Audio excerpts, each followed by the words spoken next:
Budgam chairlift पर बोल सबसे आगे रहा। खुसूसी ट्रांसमिशन दिन भर जारी रही। चेयरलिफ्ट में मौजूद टीचर से बराह रास्त गुफ्तगू की, माहिरीन की राय ली, वाक़या रोनमा होने से लेकर ऑपरेशन मुकम्मल होने तक लम्हा बलम्हा अवाम को आगाह रखा।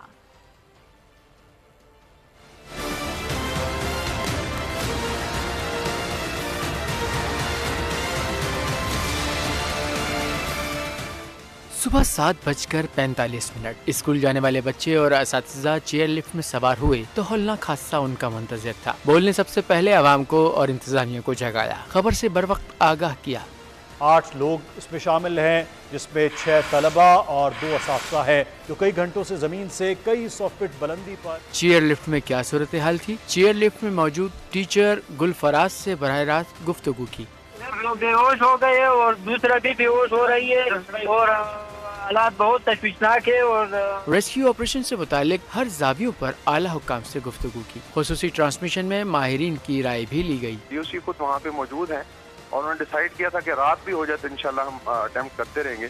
तो मुझे उम्मीद है कि आई थिंक बाकी लोगों को भी निकाल लिया जाएगा। बडग्राम चेयर लिफ्ट पर बोल सबसे आगे रहा। खुसूसी ट्रांसमिशन दिन भर जारी रही। बोल वाकया रूनुमा होने से लेकर ऑपरेशन मुकम्मल होने तक लम्हा ब लम्हा अवाम को आगाह करता रहा।